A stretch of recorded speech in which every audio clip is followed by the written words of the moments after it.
my husband cleared my mortgage. Wow. Oh, wow. I know it sounds, I tell you, he deserves a big Christmas present when I speak about all the nice things he does.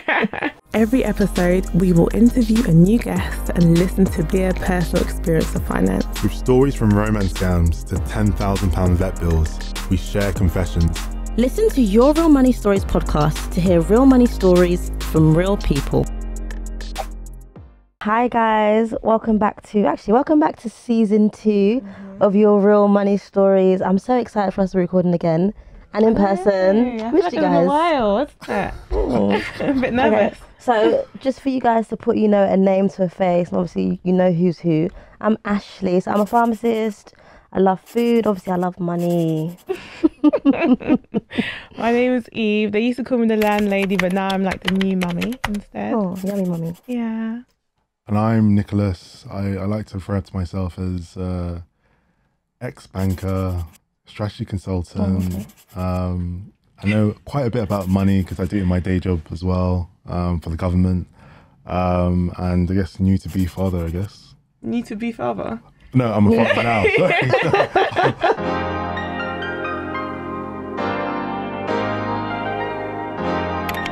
So yeah, like in today's episode, I think across money metrics, I think the stuff that gets the most attention is money and relationships. Yeah. So from like how you guys go about sharing bills, how you go about talking about it. I think every couple is different. There's no one size fits all. Different generations are very different as to I know some people are not here for the struggle love like we hear from some people. Yeah, so today of course we have our anonymous guest. Today I'll be calling her Sarah. Of course that is not her real name. Your ex-partner, how exactly did you guys meet? Oh, at school. Okay. And what drew you to him? What attracted you to him? He was the most handsome boy in school. I'll give him that. When did you guys get married? Decide to make it official? How did that go? We didn't get married. We moved in together. And then I got pregnant, and that's when things really changed. I think that's probably when I grew up and actually had to think about the future properly. And despite the fact that it was not a surprise to him, he didn't quite seem to be ready to grow up. So when did it become clear that you were both financially incompatible? Was it something that you always knew, or was it building up over No, time? it wasn't something we knew. And by the time our daughter was a year and a half, we'd separated for a different reason. It wasn't financial reasons that we separated. And then it became even more apparent that he had a very different approach to finances then, as we still tried to navigate being a parent of a child while we were separated. But were there any vivid memories that came out in terms of how he would spend his money that would make you just question his money management skills? What upset me when I realised what he was doing, when he was paid weekly and he worked in a factory, and what would happen is that every week he would have his, say your lottery ticket, you used to have a football pools coupon then, so he would pay all of those things off, pay into his work savings fund for the night out and things like that. So it ended up, by the time he'd paid all of his fun money stuff, say that was £40 a week, and then he would split what was left after that. And when I realised that, I was very upset by that. Apart from the way he split the money, was there anything odd or weird he did financially as well? No. Okay. And then after you guys separated, did his bad financial management continue? What happened? I don't think his bad financial management continued. His bad manners continued. And he did not play fair with child maintenance. So that was something that, in hindsight, I was very glad that I could earn enough that I didn't rely on his child maintenance to provide for me and my daughter, because he refused to pay it for a long time. And then I had to take him to court to make him pay it. And even then, he deliberately reduced his wage in order to make sure he didn't pay a decent amount. Wow, that's really malicious. Yeah, it was a good escape. How did that make you feel? I was very disappointed, and I felt quite foolish actually that you know, when you're very young and you're blinded by love, you don't actually think about those things. So it's definitely something that when I met my husband now, I definitely had a different outlook to what I would want in a partner.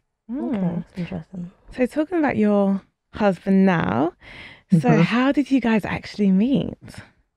Ah, this is a lovely story. I don't know if there used to be a website called Bebo before Facebook.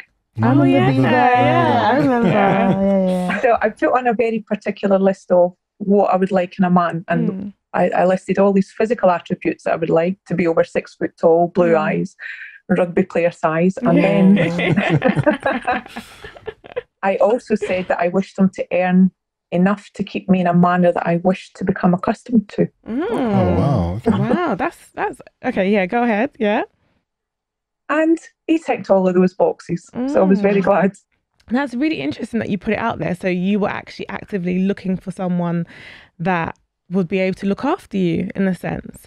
Yeah, I'd been on my own for 10 years, and what I had decided was that anybody that was coming into my life, at the very least, could not take from it, but at the most, I would like them to add value to it. That. I like that a lot. I really I like hope everyone's taking note of that.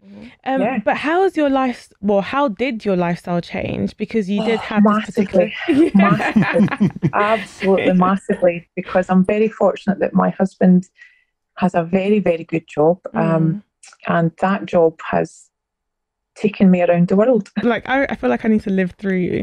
Give me some examples of the lifestyle that you live at the moment. So, my husband works in oil and gas, so that means that he gets to take jobs in lots of different countries. Okay. So I'm fortunate that I got to go and experience beautiful places like Jakarta, Bali, Israel. And then we lived in Malaysia for almost 8 years.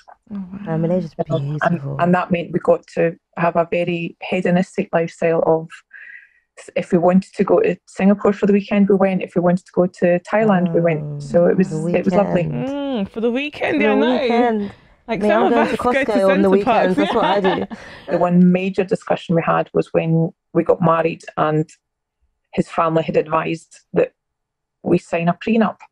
Oh, wow. Okay. I think the only question I have to ask is, after this podcast, there's two of you guys, and I guess my question is, as a guy looking into the relationship, I do feel sometimes there's we're in a society whereby it sets very high standards in terms of what's expected of a man.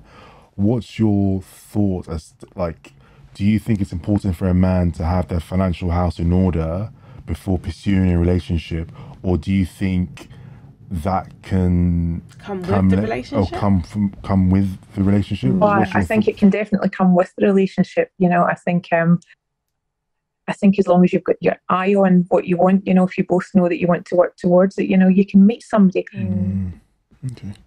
Yeah. Yeah, did that answer your question?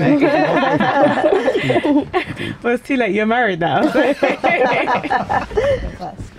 Do you think it is okay to have wealth in your criteria for a romantic partner? It depends on how you define wealth.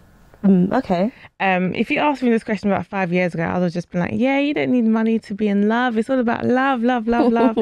And as I've grown up, I've realised, love is important, but there's so many other things that are equally as important. And unfortunately, in the world that we live in, money is one of those things. As in, you literally cannot enjoy your life. I'm sorry, it's true, but you literally can't enjoy your life properly if you don't have a decent amount of money. My mum said this to me, the reason why things didn't work out in a previous relationship, and she said to me that, Nicholas, I know you, and one of the things that's going through your mind is that you're going to be thinking in your head that, all the bills and paying for everything's going to be in your head, and I know that's not what you're going into. Wealth comes with time. However, I think financial stability for me is a non-negotiable. When looking for a partner. How would you define financial stability then? Well, how old am I? 28. Okay, now at my age now, I think financial stability right now would be probably good saving habits, good spending habits, concrete financial goals. Preferably on the property ladder. Is there a minimum really? salary? Oh, wow. Yeah, preferably for me, yeah, it would be minimum salary. More than me. Well, you can be honest. 6 figures would be nice. That would be nice. That would be nice. That would be nice. But obviously, we don't know. But is that your minimum 6 figures? Oh no, what's the absolute minimum? Minimum, probably 60, 70, probably, yeah. But he needs to be on the property ladder already. Preferably, but if he's not on the listen, wait, because they're gonna be saying that I'm the crazy one I've ever said. Let me finish. If he's not on the property ladder, there has to be good reason. Hi, I'm Ashley. I'm Eve. And I'm Nick. And we're the Money Medics. And we're the hosts of Your Real Money Stories podcast in association with Zopa. So don't forget to like, share, subscribe, and click the notification bell on the side as well. Yeah. Bye, guys.